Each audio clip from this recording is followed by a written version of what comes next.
everybody. Welcome to Breaking the Rules. I'm your host, Casey Dempster.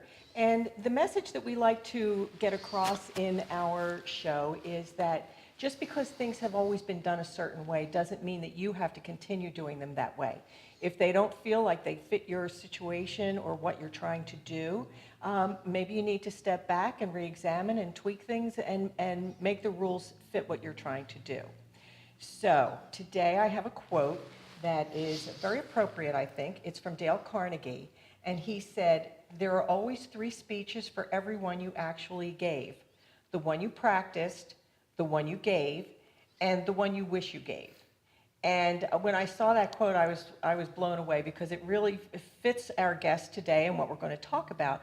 But also, there's a thought that I've had for quite a few years now, and that real communication is so critical to everything that happens in our lives. And so many problems often come from misunderstandings where communication did break down, where people thought you knew what they meant, or you thought you knew what they meant, and so that's why I think it's so important to work on communication and listening and delivering your speech or whatever it is your message is. So what do you think about that, Ray? Do you agree? I think communication is everything, even right down to your spouse. Yes. Okay, and sometimes most important down to your spouse. So I'm looking forward to this, and today our guest is Dr. Laura Sicola, right? I pronounced that right? Beautiful. Okay, and you went through a journey here, Dr. Sicola, and I'm going to call you Laura from now on. Please. But you went on from a career that you had that was what a lot of people would like to have had, and went back to school to get a PhD and went through that long process. What motivated you to do that? It's funny, I think as I mentioned to you last time we spoke, I think the career found me. I'm somebody who likes to know that wherever I am, I can see what a next step would be, because I need to know I've got direction, that I'm not just stuck. But then whatever that plan is never actually manifests, because within about 6 months or so, I discover something else that I didn't know existed. And I go, oh, that's interesting. And then I do a complete U-turn, or a 90-degree turn at least, and start to pursue that. So my background was really in teaching. I was a public school teacher, and my focus was language and the second language development, as a matter of fact.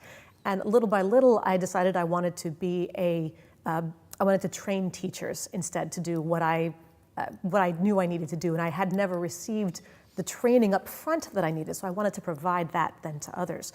So I went back for my PhD with the intent of going the faculty route.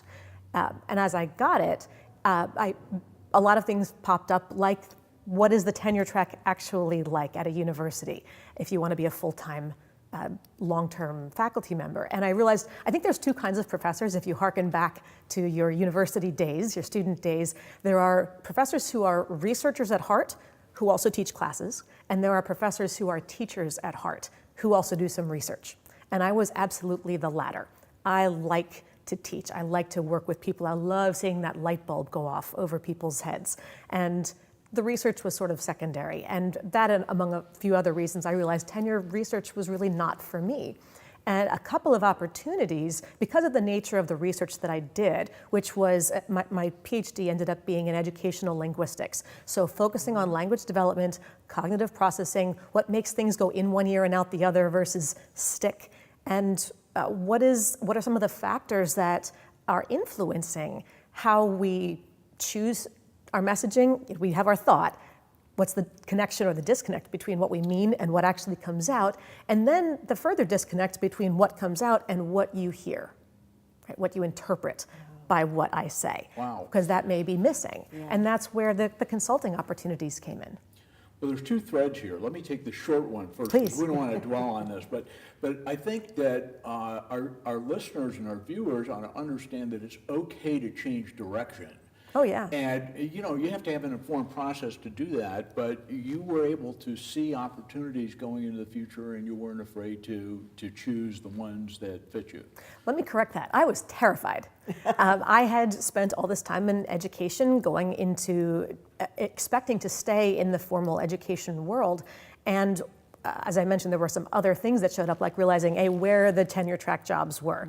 I'm a city girl, I need concrete. I cannot live out among cows. I like cows on my plate, not in my backyard. Realizing the competition, realizing the pay scale for professors in the social sciences. It was very dissuasive. And as I was getting ready to graduate and going, what am I going to do with this? Almost literally an opportunity to consult fell in my lap. I was at a wedding rehearsal, and I happened to be sitting next to somebody who at the time was the vice president of government programs at IBM.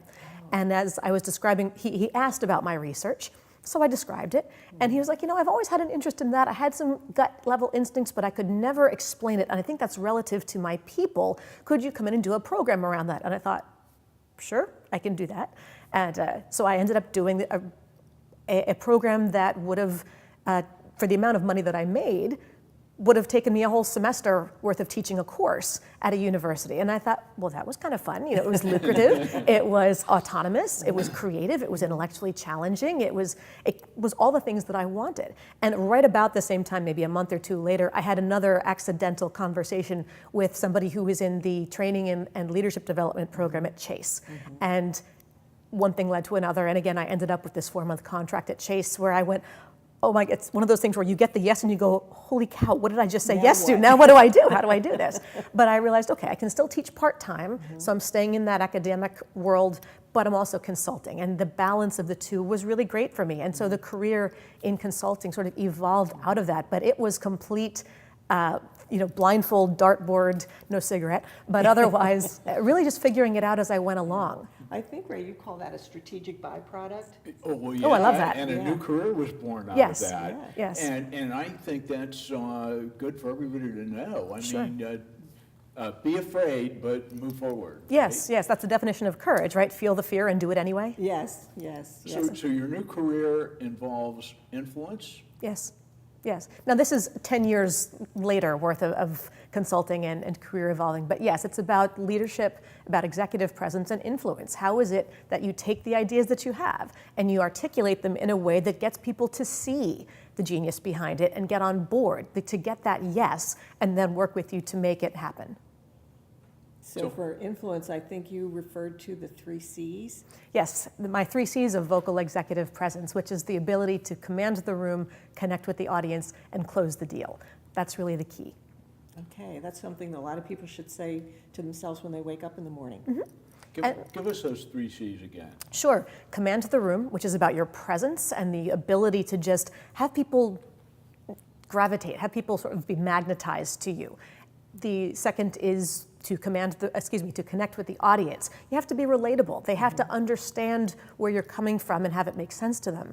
And then closing the deal, which is not necessarily about signing on the dotted line and exchanging money, which is nice when it happens, but it's about getting to yes. Whatever is the next stage that we want to happen, when we both agree on that, we've closed the deal, at least for the next piece. So let's talk about the interrelationship, because Sure. Some people think that when you command the room, it's all about how you dress and the presence that you have, and this is not That's that a piece at of all. it, yes. I mean, you certainly, I wouldn't come today wearing a hoodie and sweatpants and expect to talk about leadership communication and have people buy into it, right? There is the image piece, but it certainly doesn't stop there. And the image piece has to be related to what you want to do. Yes, Okay. yes, Okay, so you told us that you had a client, we're going to call her Nancy. sure. You want to talk a little bit about Nancy, because I think it tells our audience what you do.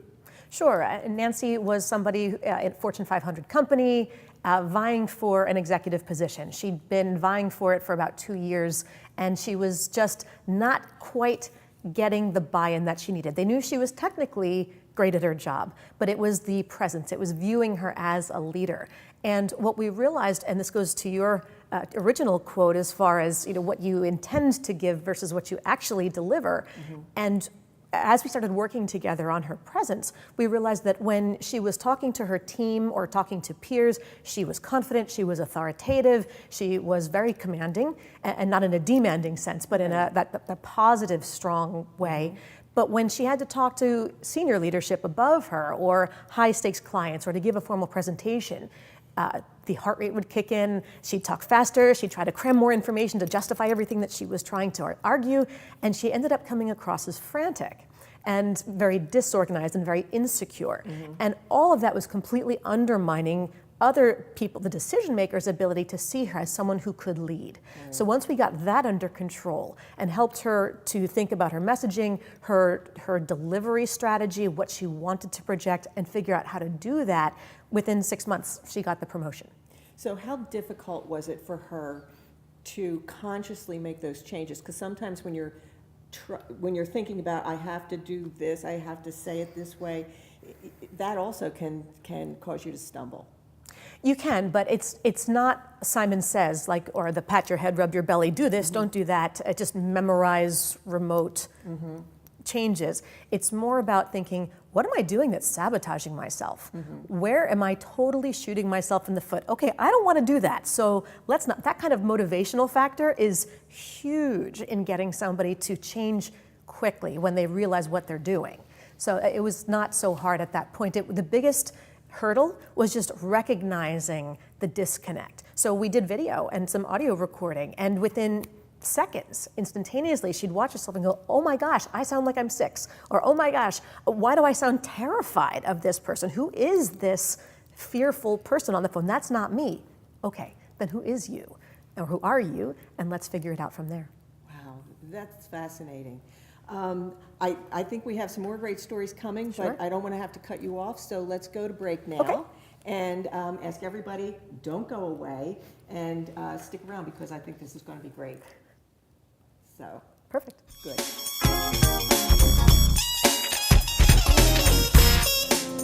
They've simply experienced more life.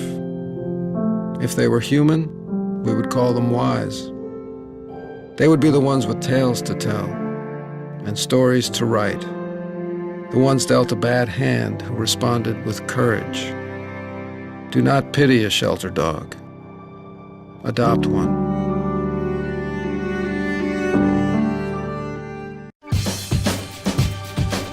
Say we've got grit, and we'll take it as a compliment. Because it's our uncommon drive, our spark within, that brings us together and sets us apart. We are temple made. And when others take shortcuts, when others take breaks, when others take the easy way, we take charge.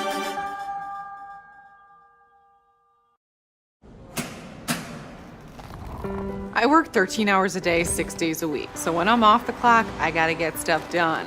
So when I need a snack, I need something healthy, tasty, and easy to eat. Like wonderful pistachios without the shells. They're protein-powered, delicious, and great on the go.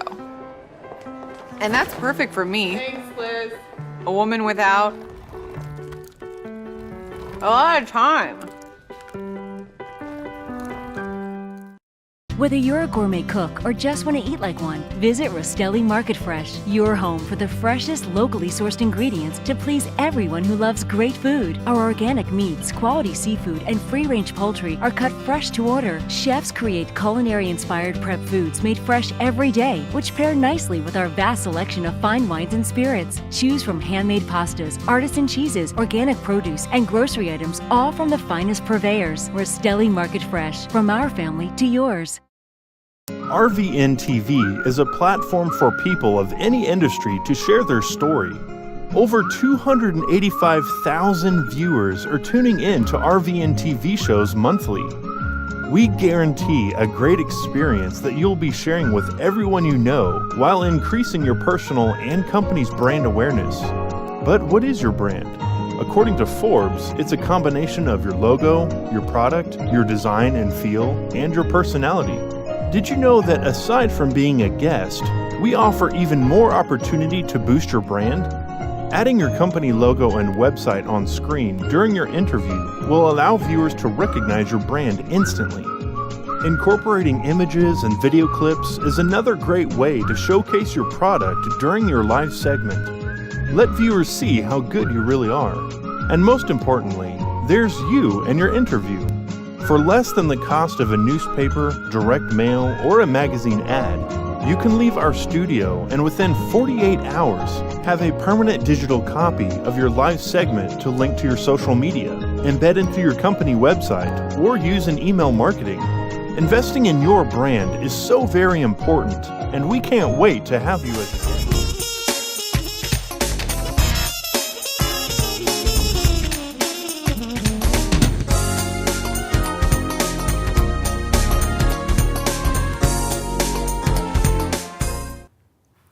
Welcome back, everybody, to Breaking the Rules. I'm Casey Dempster, and I'm here with my co-host Ray Lowe and our guest, Dr. Laura Sicola.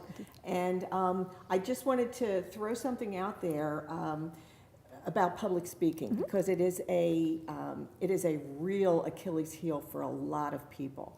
And I had an experience when I was in high school where I was in a speech contest, and I was supposed to give a speech that I had already given 6 times before and had actually won competitions with it. And I got up in front of the audience and I drew a total blank. And I restarted a couple of times, and I ended up having to walk off the stage, which was totally humiliating, especially to a 16-year-old. I mean, you just want to open It's not better when you're 40. No. So, but my point is that I later on in my adult life, I found that I was going to have to do some public speaking again. And, you know, I was getting quite anxious about it, but I thought to myself, you know, the worst has already happened.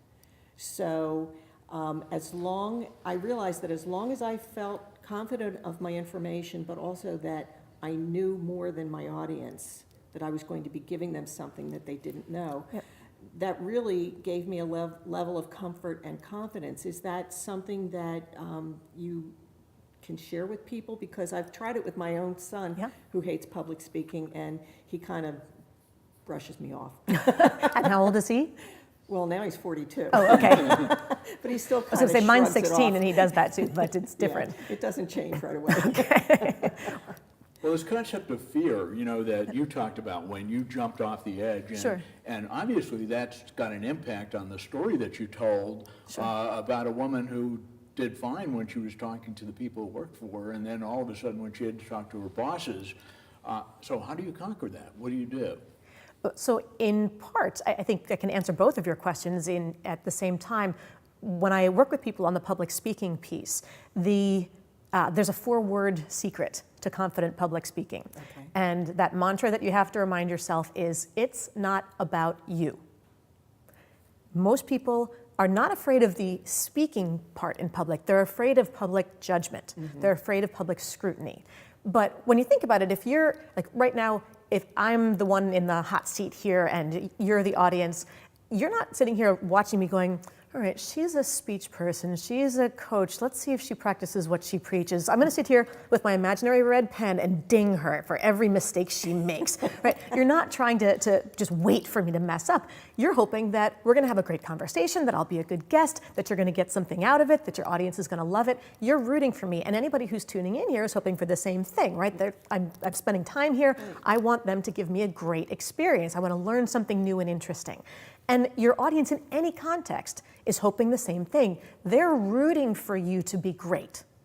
And what it takes for you to be great is to give them the best experience possible. What do they need? And then be that presenter. If you were in the audience, what would you want that speaker to be like, to tell you about, to help you understand, to make it relevant for you? So if you can just make sure that your focus is on giving them the best experience possible, they will love you.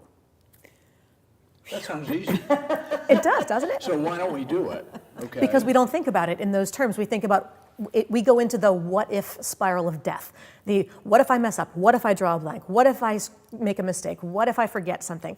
All of these what if, you can't. Go back to, it's not about you. Like a parent is all about giving whatever their child needs. Your audience is the same. Give them what they need. I had a client that I worked with who literally would shake uncontrollably when she had to speak in front of almost any audience above like 6 or 7 people, flush red, go dry mouth, just almost need to run out of the room from the adrenaline rush that she would get.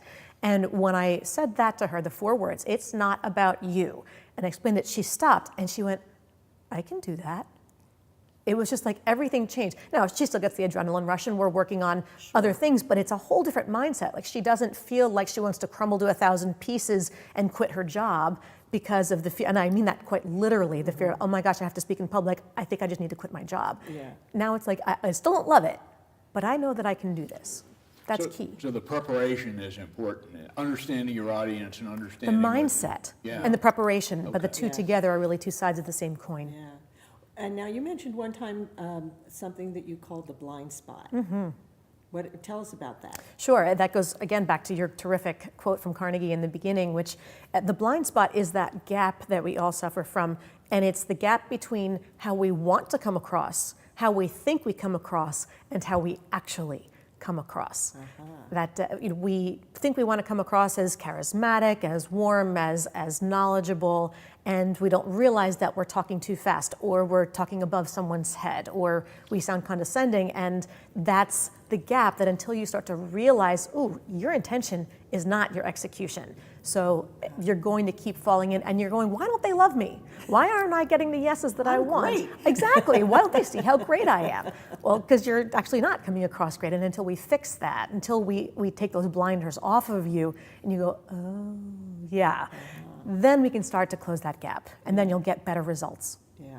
So I guess videoing your clients is really helpful. Audio and video, yes, depending on what we're working on. And I call it my vegetable lesson or the broccoli lesson. So much like when you have kids, you have to teach them to eat vegetables. They may not like it. They'd rather ice cream. They fight you on it, but eventually they grow up big and strong. They may even develop a taste for it, and they'll thank you for feeding them not just junk all the time. With clients, it's the same thing. My video camera, or basically your smartphone, is my broccoli. I'm going to force you to use it. I'm going to force you to learn to appreciate it. Eventually, you'll thank me for it because you'll realize you made huge leaps and bounds in ways that we never could have without using it, and you may even develop a taste for it.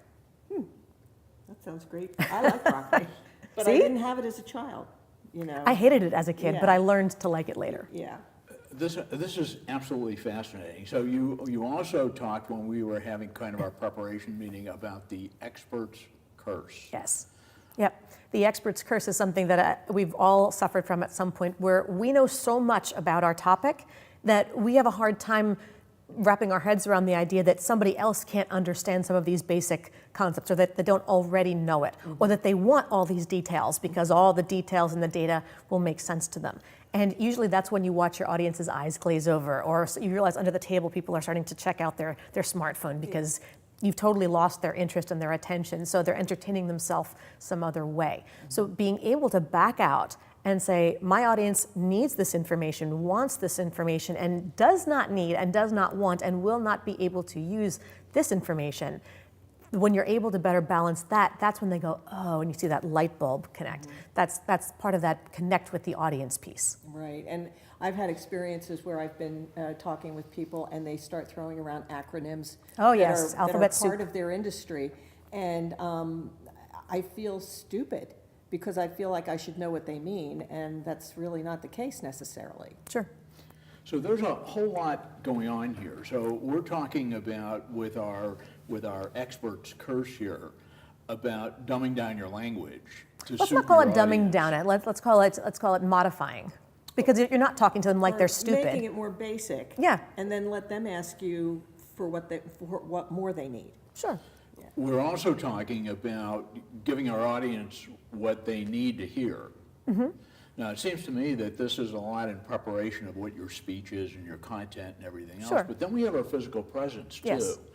So how do I remember this when I'm going to my next presentation and I want to hit a home run?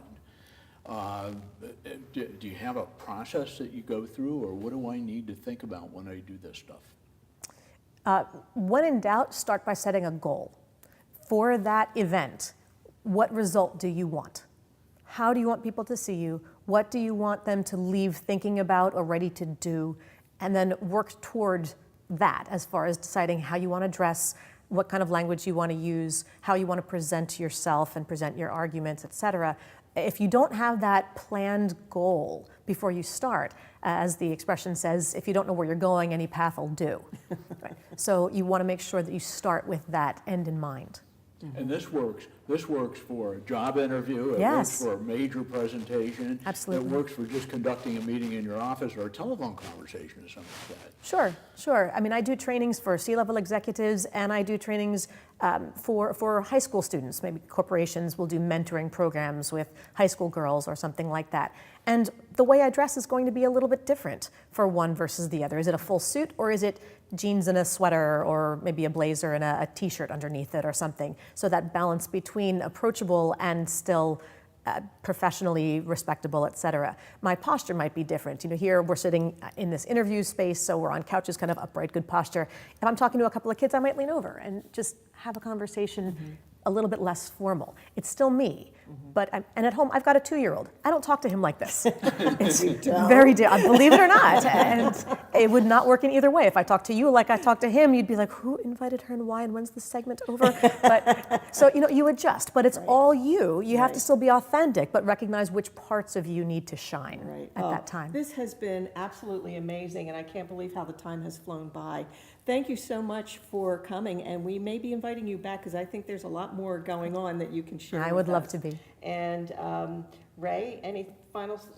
No, again, I think, Laura, thanks again for being here. It was a wonderful experience. I've learned an awful lot, and I thought I was pretty good at a lot of these things. But boy, I got to go back to the drawing board. Rethink. And how do we reach you if we need to reach you?